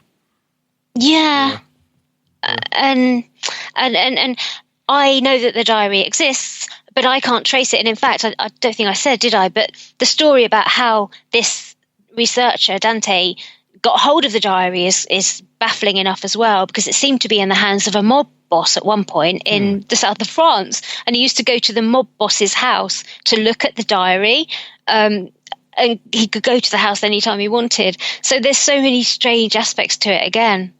Yeah. That, once again, kind of that weird just link between the occult and these supernatural beings, and that was a very fascinating story. Well, Steph, we're about running out of time, but real quick, tell everybody where they can get your books, and also you're going to have a show that is going to come on the Deprogram Network, which we're also on, and tell us a little bit about that as well. Oh my goodness. Okay. Put you on the spot there. I know. I'm so excited, but I just can't decide what name to use. So I don't know what the name's going to be called, but it is going to be on Deprogrammed Radio like yours is. I'm so honored to have been asked. I think I'm just overwhelmed by it, really. But what I'm aiming to do is probably very similar to what I've just done tonight, as professionally as I can, just talk about these really strange cases, and And that's it, really. I'm probably going to have some very interesting guests on as well, and we'll be looking at some really odd mysteries, as well as the supernatural. So kind of like we've done tonight, really. Yeah. And where can people get the books? Oh, on Amazon. They should probably under Stephen, so Stephen Young. Pretty soon you might beat Nick Redfern on number of books. I'd love to meet him. Actually, I don't know him personally, but I think his work's great. Yeah, he's very prolific, isn't he? He's great. Nick is something. We've had him on the show a few times. Although not last year. We need to rectify that for 2017. Yeah, it's been too long. Rob, I love his interviews. Anything that you wanted to add, or? I did want to ask real quick. I forgot when we were talking about it, but in the Rendlesham Forest case, the photograph that he had sent you, is that available anywhere online, or? I have a feeling that he may have put it on a group, a Rendlesham Forest group, which I can get onto. So I'll send you the link for it, for the group, and it probably is on there. I have a feeling, so I'll send you that. Awesome, that'd be great. Yeah, excellent. Well, Steph, thank you so much. We're going to have to do this again. There's so much to talk about, and definitely going to have you back on.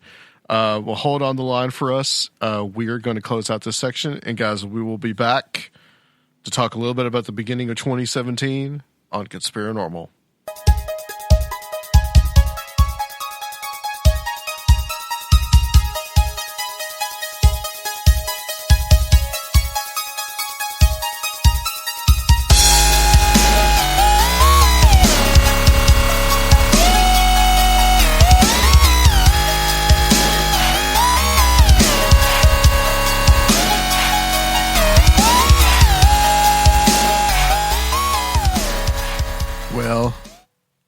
Here we are, Rob. Here we are indeed. It is a few hours later after the interview, and it is now 2017. It's one lunchtime and a plumbing crisis later. Yes, you did have a plumbing crisis. Right in the middle of the interview, there was a backed up toilet. Yeah, it's all good. It's better now.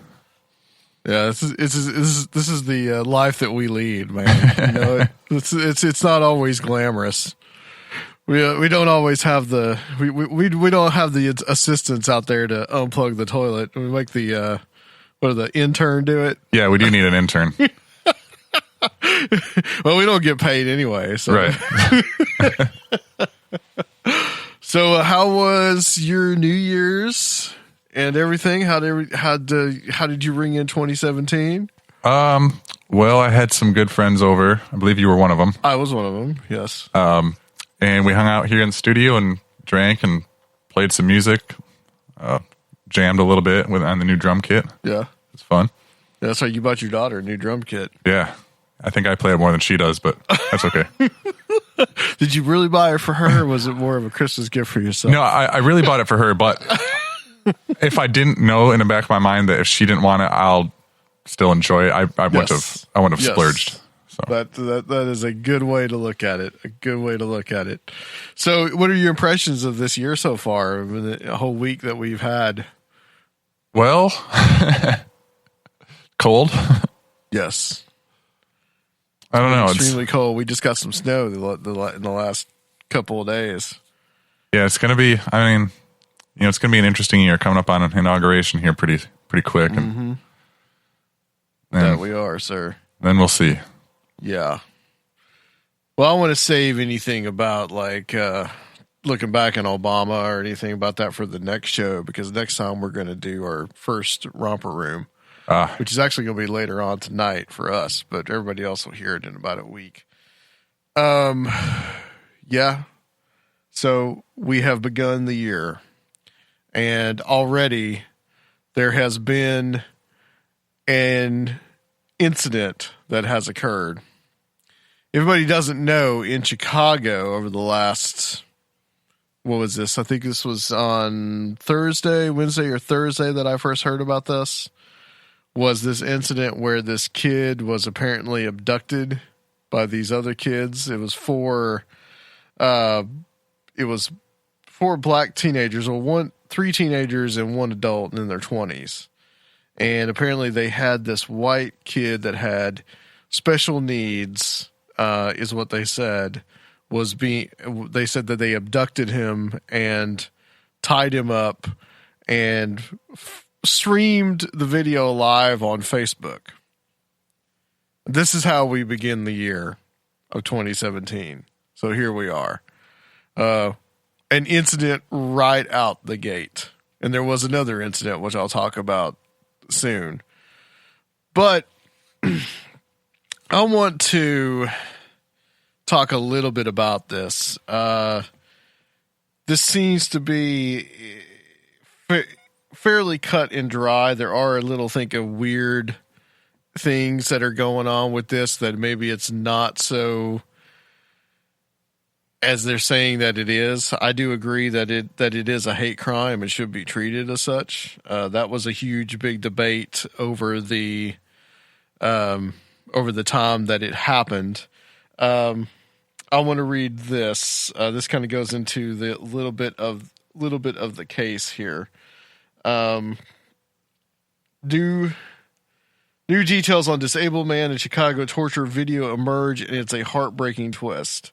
After the parents of a special needs man had reported their son missing to the Streamwood Police Department on January the 2nd, they found themselves having to witness one of their worst nightmares in a now deleted Facebook Live video.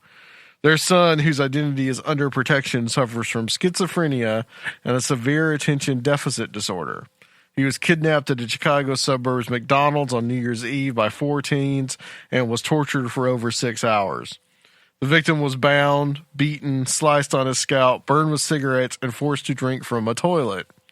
One of the women charged, 18-year-old Brittany Covington, who also goes by Brittany Herring, by the way, posted a Facebook Live video of herself and 3 others kicking the victim, pulling him up by his neck binding, spitting on him, and flicking cigarette ash over the wound on his head. Someone is also heard yelling, "F Donald Trump, F white people." Police found the victim reportedly wearing shorts in the dead of winter, walking around the neighborhood where he had been held. Police said he was extremely disoriented and traumatized, but eventually led officials to the scene of his torture and pointed out the 4 suspects. All 4 individuals have been arrested. But as the victim is still unable to talk about the attack, he reportedly can only ask his family the same question over and over again. Janet Grant, the victim's paternal aunt, told the Daily Mail that her nephew continues to ask why his friend that he idolized did this to him. He just keeps saying, why? Jordan was my friend. He's been my friend for a couple of years. Some good friend there, right? Grant explained that one of the individuals charged with 2 hate crimes against her nephew, Jordan Hill, had gone to school with him for several years. They went to school together. They both had problems. He adores Jordan. I don't know Jordan, but my nephew really liked him. It's one thing if they didn't know each other, but my nephew idolized him. He thought he was cool. I think he was one of the popular ones at school. Her nephew's mother reportedly never had a good feeling about the 2 getting together. His mom didn't like him hanging out, but he would say, that's my friend, and he really looked up to Jordan. On top of physically assaulting the victim, according to police, Jordan also sent the victim's mother text messages demanding a $300 ransom to see her son again.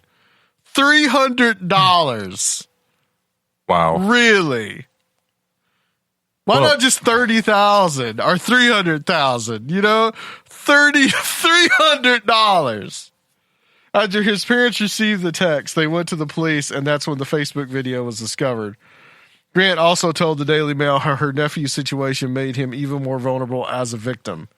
He's got enough problems already. They put cigarette butts out on his head, cut a hole in his scalp. Once they took him to Chicago, he had no meds for 4 days. He couldn't even fight back. How could a woman watch that? They thought it was going to make them popular, putting cigarette butts out on a kid with schizophrenia and ADD. She continued to say how incredibly devastating this will prove for the rest of his life. Physically, he'll heal, but mentally, he'll always be looking over his shoulder, probably won't trust anybody. The attack has so affected the victim and his family so badly that Grant doesn't think her nephew's father will be able to attend the defendant's first appearance hearing. I don't even know if my brother is going. Everyone is having a hard time dealing with it. Lastly, Grant stated that at this point, it's the answer to just one more question that matters to the family. It's not even about the punishment, just why.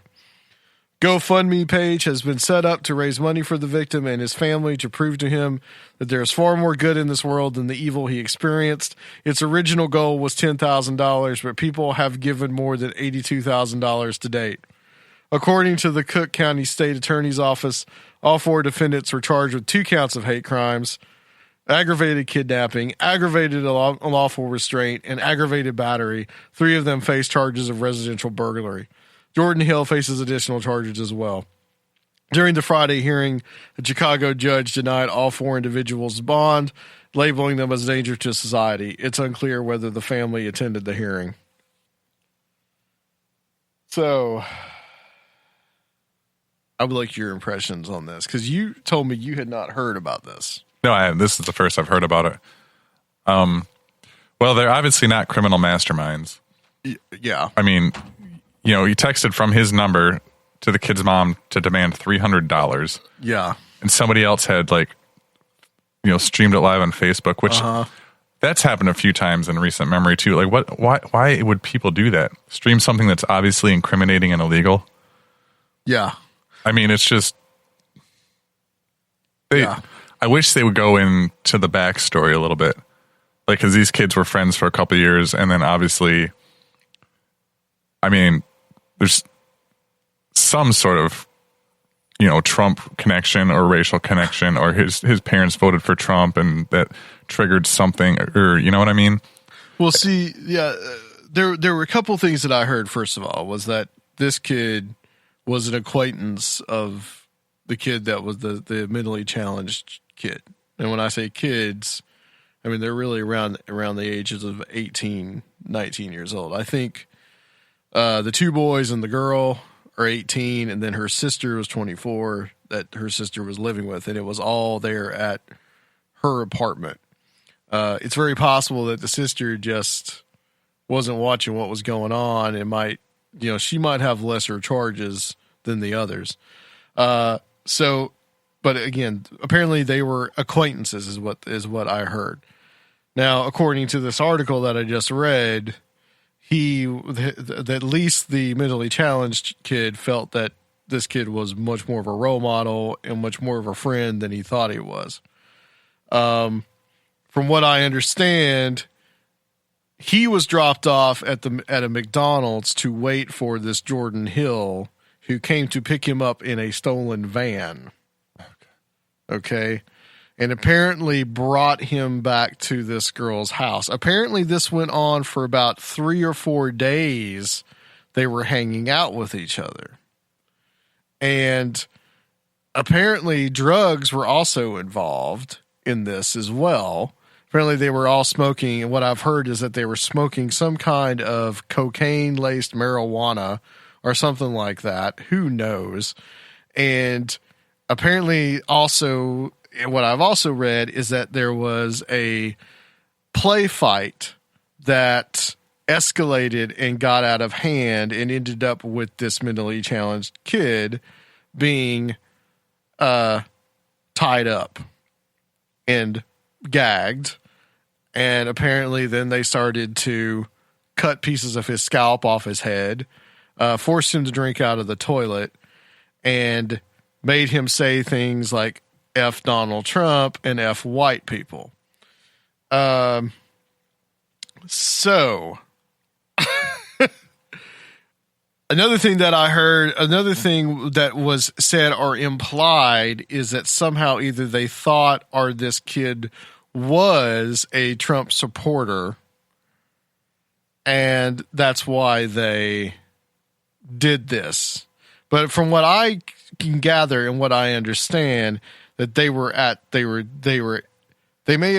may have had some kind of bad intention to do to this kid, but however, they didn't do it for like 2 to 3 days, and then things got out of hand and this happened. Sounds like this Jordan Hill had problems as well. If they knew each other and they were in the same class, which we would assume would probably be like a special education class, that would stand to reason as well. So there might be some mental issues with that kid too. And then you put drugs in the mix, and then apparently lack of medication for this other kid who knows what can happen. Now, I'm not excusing what they did, because once they crossed that line, it did turn into a hate crime, and it was racially motivated. They said, F Donald Trump, F white people. And I don't care if they say F Donald Trump. When they say F white people, that means there's obviously a bias or hatred that they have towards white people and what they were doing to this kid. So yeah, they should get the hate charges. Chicago police did a hell of a job on this. And when the video came out, you had everybody commenting, they need to be charged with hate crimes. Oh, why haven't the cops done this?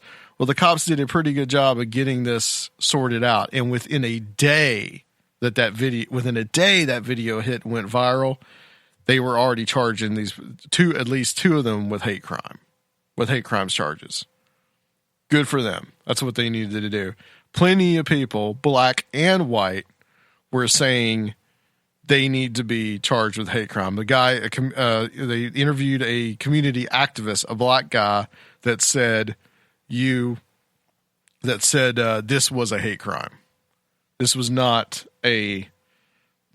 motivated by anything else but hate. But also, too, at the same time, I think there was a little bit of something that got out of hand. Montel Williams, you know who Montel Williams is, right? Yeah. Talk show host from the 90s and I guess the early 2000s. Let me look this up real quick. It was, he said something really that was important. I'm going to look that up, but I want to make this point too about this, is that as far as the kidnapping charge, I don't know, because it's kind of weird, because the white kid went willingly and met them at the McDonald's and willingly got in this. Right. Well, the aggravated stolen unlawful restraint or whatever charge makes sense, but yeah. I mean, this is what he said. And I thought this was very appropriate. Life in prison, no parole. Montel Williams. Life in prison, no parole. I'm not interested in whether these kids had a tough life, whether their parents loved them enough. I don't care. Whether this is a hate crime is a distraction and irrelevant. This is the cold-blooded torture of an innocent human being. That's bigger than a hate crime. It's bigger than racism. Saying F white people is racist by definition. It's bigger than politics. Life in prison, no parole. If you can do this to another human being once, you can't be trusted to not do it again. My prayers go out to the young man in this disgusting video. That's pretty powerful words. Yeah. That's pretty damning. But you have people that are actually trying to make excuses, and now we get into the political side of it. So let's play that clip that I sent you. I think it's about like a minute or so long. 4 black teens under arrest in Chicago in connection with the beating of a white teen. The suspect shouting anti-Trump slurs as the attack was broadcast on Facebook Live. Let's discuss now with CNN political commentators Peter Beinart, Alice Stewart, and Matt Lewis. Also Simone Sanders, a former press secretary for Bernie Sanders. Okay, so listen. There's certain things that I can't say that it's a hate crime because Chicago police won't say it. They're saying they're still investigating it. They're not they're not done with their investigation. But when you look at this, Simone, they're saying F white people, F Trump. How can you say it's not a hate crime against a white person? So first I want to say this is absolutely sickening. It's unfathomable that so much hate and anger can fill up a person where they go out and they think that this is okay. And then it was stupid to do it on Facebook Live, but that's a whole nother story. So this is absolutely sickening, but I'm going to say something that's probably not very popular. We cannot callously go about classifying things as a hate crime. Motive here matters. So was this for hate of Donald Trump, the president-elect, because of things that he has said, or was this for pure hate of white people? That matters, because if we start going around and anytime someone says something or does something really egregious, really bad, and sickening in this instance in connection with the president-elect or Donald Trump or even President Obama for that matter, because of their political leanings, that is slippery territory. That is not a hate crime. Hate crimes are because of a person's racial ethnicity, their religion, their gender, a disability. It is your political leanings because someone doesn't like your political leanings and they do something bad to you. That is not a hate crime. But Alice, even hate crimes, aren't all hate crimes motivated by stupidity? Okay. That's it for the clip. Well, I got to say there's definitely some truth to that statement, especially in lieu of this whole major blog sites and internet companies banning hate speech. You got to be careful what you classify as hate speech at that point, because it can turn into absolute censorship real quick, or people being able to control censorship real quick. Yeah. And like she said, there have been ever since, President Obama got into office, there's been a lot of blurring the lines between, political views and racism. So it's a tricky thing to sort out, but I think she's right in that it is something that needs to be looked at real carefully. Yeah. Whether or not I agree that that's the case in this situation is different. But. Yeah.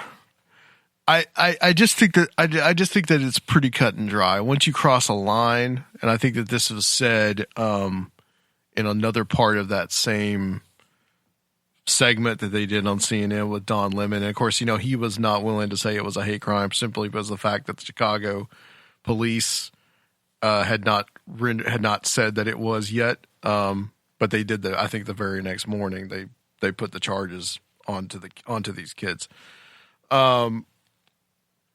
Yeah, so that being said, I think it's pretty clear the motive, whether Donald Trump is involved or not, whether it's political or not. Once you cross the line into tying someone up and obviously doing it in a way that is humiliating towards that person and also screaming F white people. Right. Well, like you said, if it was just F Donald Trump, yeah, then...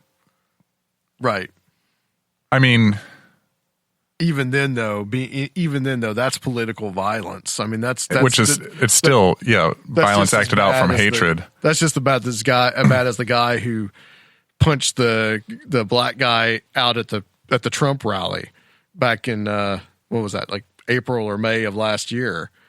I mean, it's just as bad. It's still political. It's still political violence. So either way you stretch it, but it becomes even worse when there is a racial thing going on. And I agree with some of the other rhetoric that I have heard that has said that if it was reversed and this was a black kid if this was done by a black kid by a group of white kids, all holy hell would be breaking loose right now. And it's true.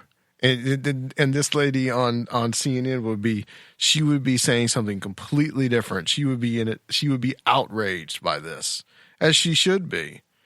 But just trying to downplay it and say that it's just that there's some kind of political motivation. Now, I will say this, I said back when right before the election, I said, the poisons that lurk in the mud are going to come out. And this is part of it. This is really part of it. I'm not necessarily blaming Trump for it, but this is the backlash against some of the stuff that got started by that group. You're going to see more and more of this kind of thing. This is what's in the media. These kids are only reacting to what they see in the media and with the rhetoric that they're hearing from Black Lives Matter and all these other groups. And by the way, this got put on the internet by a lot of quote unquote conservative blog sites as being Black Lives Matter being the ones that are doing the kidnapping. It had absolutely nothing to do with Black Lives Matter, but that was the hashtag that said hashtag BLM kidnapping. So there's another, ossification of the truth and trying to bring from the other side, trying to bring politics into it as well. So then it just becomes political when it's just a group of stupid kids, stupid thugs doing this to this kid who probably in many ways was high himself and was and I'm not going to say that he was involved or that he had any fault towards it, but it seems like this was something that just got completely and totally out of hand and became a huge shit show. And I think that's all I'm going to say about it. Now before we go on, was there anything else you wanted to say about this? No, I mean, like I said before, I wish we knew more about the days leading up to it, because he was with them for a while before this all escalated into what it was. But not to lay blame on him, but it's like you said, it's a shitty situation. But they're being held accountable for their actions to the fullest, and I think that's what's important.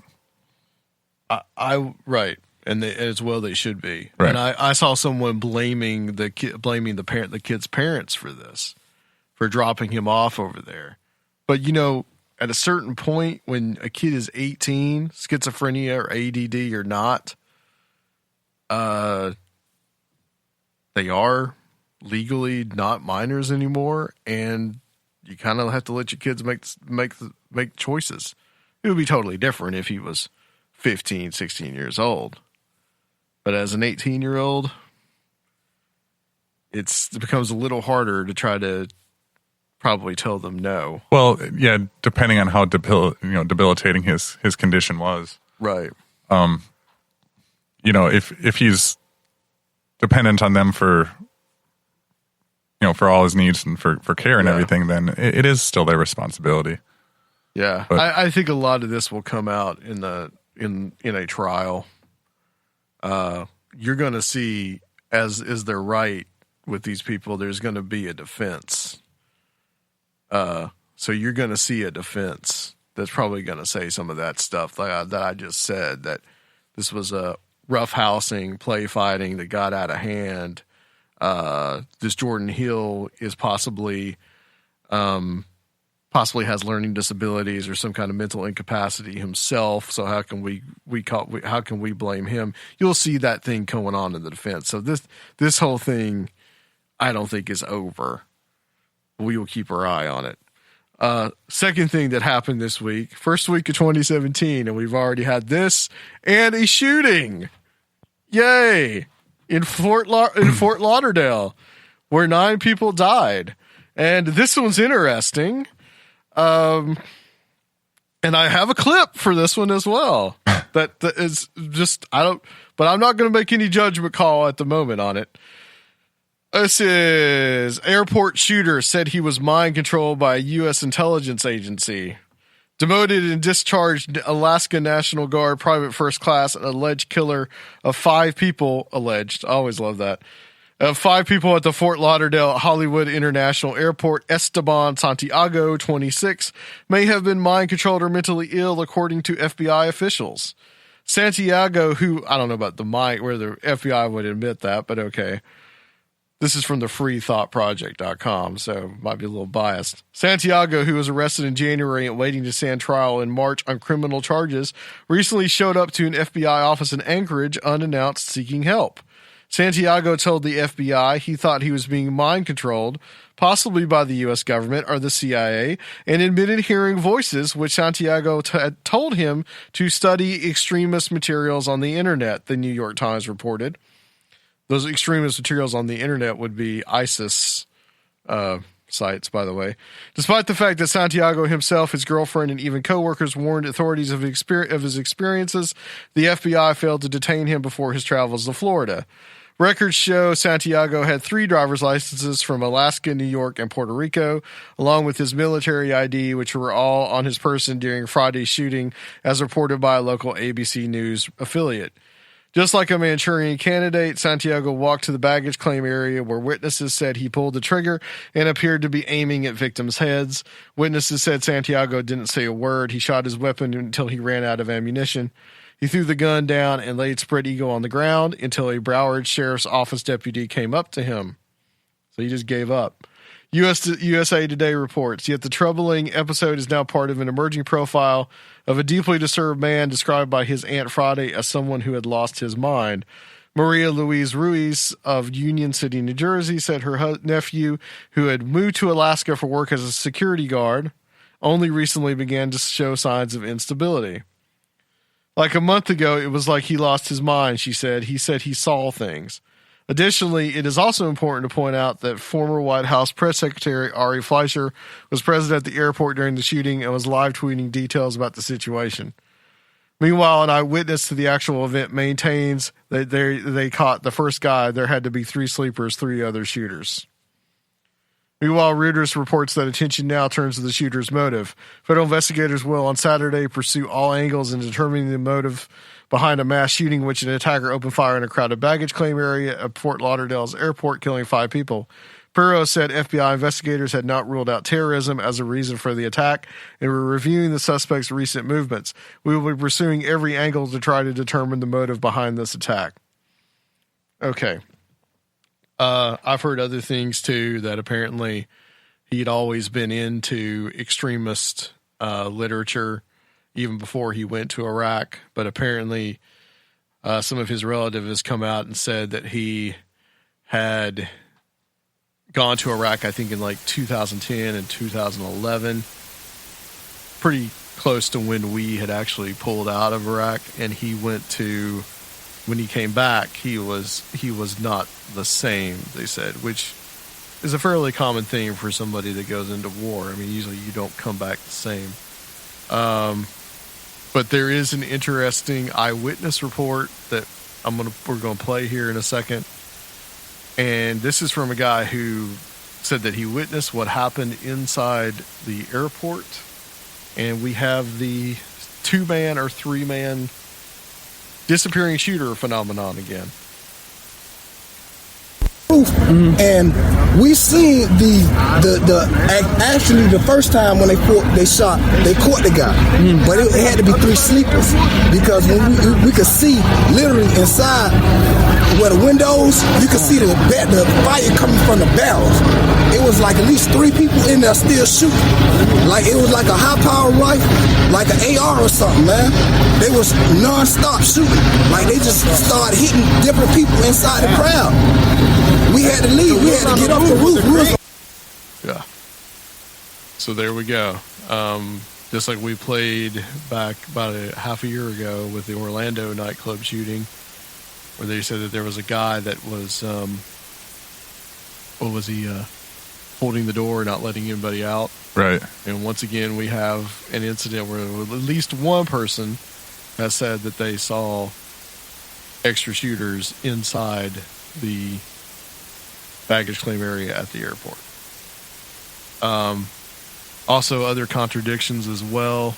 Apparently, they said that some people said the shooter had a rifle. Apparently, as it said in the article, he had checked it in baggage claim, picked it up, took it into the bathroom, loaded it, and came out shooting. Well, others say that the only thing they saw him with was a handgun. So you have that contradiction as well. Once again, we're in kind of the heat of the moment, but still pretty hard to mistake one shooter and then 3 other guys on the roof. So once again, who knows? Who knows? Yeah, and I mean, it could be some security force or something mistaken for other shooters too. I don't know, but it does seem to be pretty consistent with all of these cases.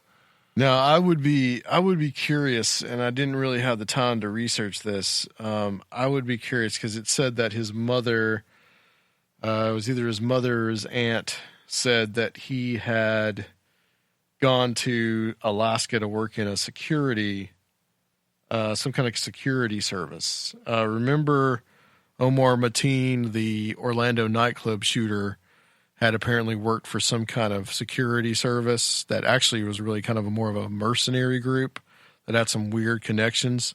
So I'd be curious to see what security service he was actually working for. Maybe we'll see that come out eventually. But I also find it interesting that Esteban Santiago is his name, just laid down on the floor and compliantly and let himself get arrested. Yeah. Instead of going out in a blaze of glory, like most of these crazy assholes like to do. That's interesting too. And then also going to the FBI and saying that he was being mind controlled by the CIA, hearing voices that told him to look up extremist materials on the internet. So we have the mind control aspect in there. We have extra shooters. We have contradictory information on whether he had a rifle or a handgun. And we have, and of course, the whole mind control meme, which also came up in the shooting in Kalamazoo. Remember where the guy said that his Uber app made him do it when it showed the Eastern Star and the leering devil face.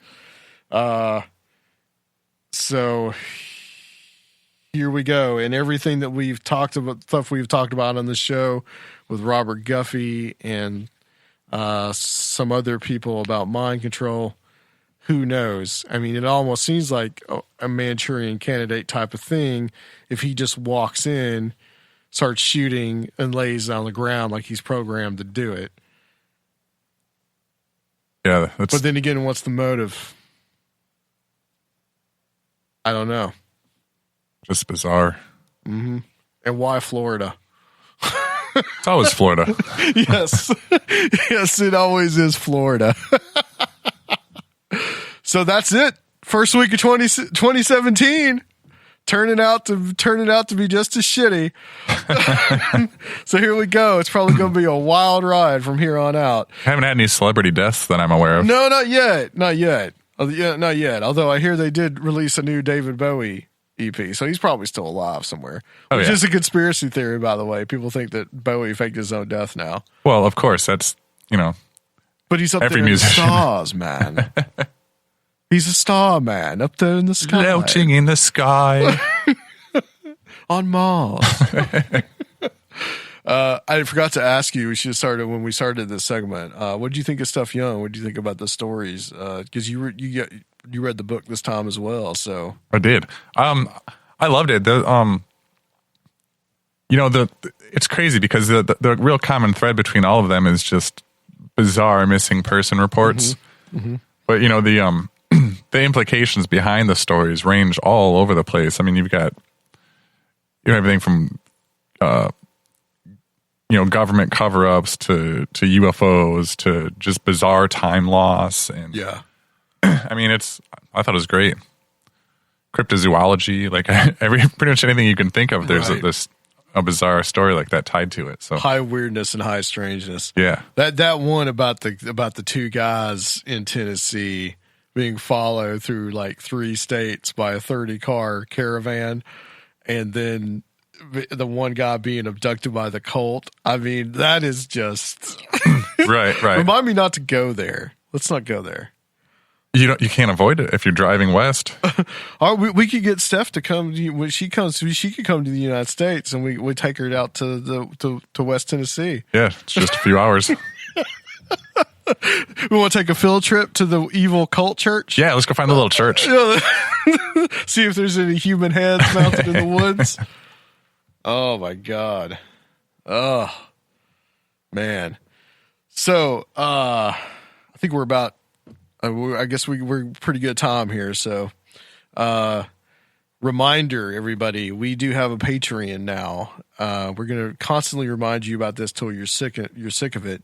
It is www.patreon.com/Conspirinormal, CONSPIRINORMAL. You can give on the Patreon, become a Patreon. We do have a show that should be ready to go, where we talked to Joshua Cutchin, that we recorded last month about Marian apparitions, about 20 minutes long. And so we have that available for anybody that would like to become a Patreon. And if you don't want to become a patron, if you don't want to mess with that, we do have a donate site on the website, www.conspirinormal.com. And we, of course, are also, I wanted to say that we're on a new network. This is United Public Radio Network out of New Orleans. They've been posting up some of our shows, and I think playing them on the radio down in New Orleans, if I'm not mistaken. Our good friend Guy Malone is on that radio, is on that platform as well. And, of course, Fringe Radio Network, Deprogram Radio, as we mentioned before, Dark Matter, and, taking over the world. We're everywhere. I'm sure we'll get more, get more hate mail. So next time, guys, as mentioned before, we're going to do the first romper room. We're gonna get into some what was it, Skittles and unicorns? Yep. And talk about how optimistic we are about the future of the world. Yeah. I'm one of the most pessimistic persons. I don't know how that, like, I guess that person must be really pessimistic to think that what we talk about is Skittles and rainbows. We talk about mass shootings and people being abused and war and that kind of crap. Well, somehow you manage to be pessimistic and happy at the same time. Like upbeat. You're an upbeat pessimist. I guess. Upbeat pessimist. I don't know. I guess I'm a realist. Like Iggy Azalea says,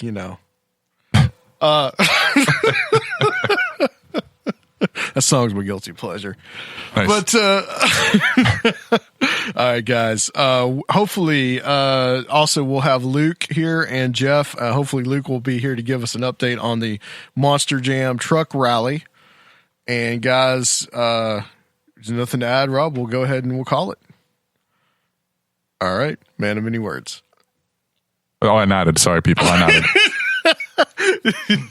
Well, you should do a video podcast.